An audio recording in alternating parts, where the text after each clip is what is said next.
দেওয়ানগঞ্জ বাজার রেলস্টেশন বাংলাদেশের জামালপুর জেলার একটি গুরুত্বপূর্ণ রেলওয়ে জংশন এবং উত্তরবঙ্গের মানুষের জন্য একটি অন্যতম যাতায়াত মাধ্যম। এই স্টেশনটি সম্পর্কে কিছু মূল তথ্য নিচে তুলে ধরা হলো। আমি চলে আসলাম আর একটা ভিডিও নিয়ে, ভালো লাগলে অবশ্যই পাশে থাকুন। ঐতিহাসিক ও ভৌগোলিক গুরুত্ব। দেওয়ানগঞ্জ রেলস্টেশনটি ব্রিটিশ আমল থেকে এই অঞ্চলের ব্যবসা বাণিজ্যের প্রসারে গুরুত্বপূর্ণ ভূমিকা রেখে আসছে। এটি যমুনা নদীর কাছাকাছি অবস্থিত হওয়ায় একসময় নদীপথ ও রেলপথের সংযোগস্থল হিসেবে বেশ ব্যস্ত ছিল। জামালপুর জেলা সদর থেকে এর দূরত্ব প্রায় 43 কিলোমিটার। প্রধান ট্রেনসমূহ। এই স্টেশন দিয়ে প্রতিদিন বেশ কিছু গুরুত্বপূর্ণ আন্তনগর ও মেইল ট্রেন যাতায়াত করে। তিস্তা এক্সপ্রেস, ঢাকা থেকে দেওয়ানগঞ্জ পর্যন্ত চলাচলকারী জনপ্রিয় আন্তনগর ট্রেন। ব্রহ্মপুত্র এক্সপ্রেস, ঢাকা ও দেওয়ানগঞ্জের মধ্যে নিয়মিত যাতায়াত করে। জামালপুর এক্সপ্রেস, এই ট্রেনটিও এই রুটের যাত্রীদের জন্য একটি বিশেষ সেবা। লোকাল ও মেইল ট্রেন, ধলেশ্বরী বা লোকাল ট্রেনগুলো আশেপাশের ছোট স্টেশনগুলোতে যাতায়াতের জন্য ব্যবহৃত হয়। স্টেশন ও পরিবেশ। টার্মিনাল স্টেশন, অনেক ট্রেনের জন্য এটি শেষ গন্তব্য, টার্মিনেটিং স্টেশন, যার ফলে এখান থেকেই ট্রেনগুলো পুনরায় ঢাকার উদ্দেশ্যে যাত্রা শুরু করে। প্রাকৃতিক সৌন্দর্য। স্টেশনের আশেপাশের এলাকাটি বেশ মনোরম।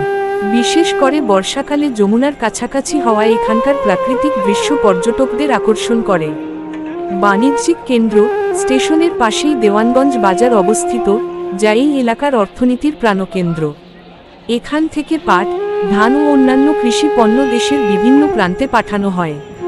ভ্রমণকারীদের জন্য টিপস। আপনি যদি এখান থেকে ভ্রমণ করতে চান, তবে অগ্রিম টিকিট কেটে রাখা বুদ্ধিমানের কাজ হবে, কারণ আন্তনগর ট্রেনগুলোতে, বিশেষ করে তিস্তা ও ব্রহ্মপুত্র এক্সপ্রেসে যাত্রীদের বেশ চাপ থাকে। স্টেশনের কাছেই ভালো মানের কিছু স্থানীয় খাবার হোটেলও পাওয়া যায়। দেওয়ানগঞ্জ রেলস্টেশনটি কেবল একটি স্টেশন নয়, এটি এই এলাকার মানুষের জীবনযাত্রা ও স্মৃতির সাথে গভীরভাবে জড়িয়ে আছে। দেওয়ানগঞ্জ রেলস্টেশন সম্পর্কে কিছু পুরনো কথা নিচে তুলে ধরা হলো। ব্রিটিশ আমলের স্থাপত্য। 1912 সালের দিকে ব্রিটিশ আমলে এই রেললাইনের বিস্তার ঘটে। সেই সময়ে লাল ইটের স্টেশন ভবন এবং সিগন্যাল ব্যবস্থা আজও আমাদের পুরনো ঐতিহ্যের কথা মনে করিয়ে দেয়। যমুনার সাথে মিতালি। একসময় দেওয়ানগঞ্জ ছিল উত্তরাঞ্চলের সাথে যোগাযোগের অন্যতম প্রধান কেন্দ্র।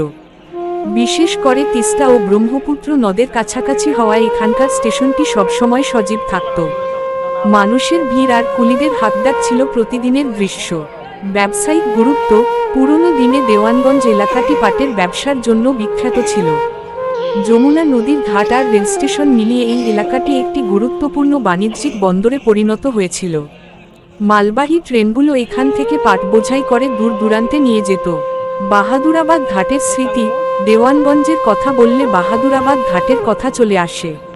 একসময় ট্রেন সরাসরি এই ঘাট পর্যন্ত যেত এবং সেখান থেকে ফেরি পার হয়ে মানুষ গাইবান্ধার ফুলছড়ি বা তিস্তামুখ ঘাটে যেত।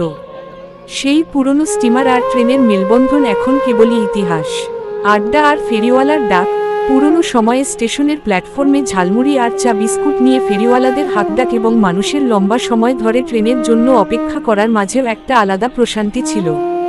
বিশেষ করে রাতের বেলা স্টেশনের টিমটিম আলোয় ট্রেনের হুইসেল শোনার অভিজ্ঞতা ছিল শিহরণ জাগানিয়া।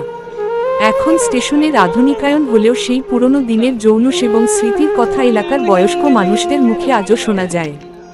দেওয়ানগঞ্জ রেলস্টেশনটি যেন সময়ের সাথে পাল্লা দিয়ে আজও দাঁড়িয়ে আছে তার পুরনো মর্যাদা নিয়ে।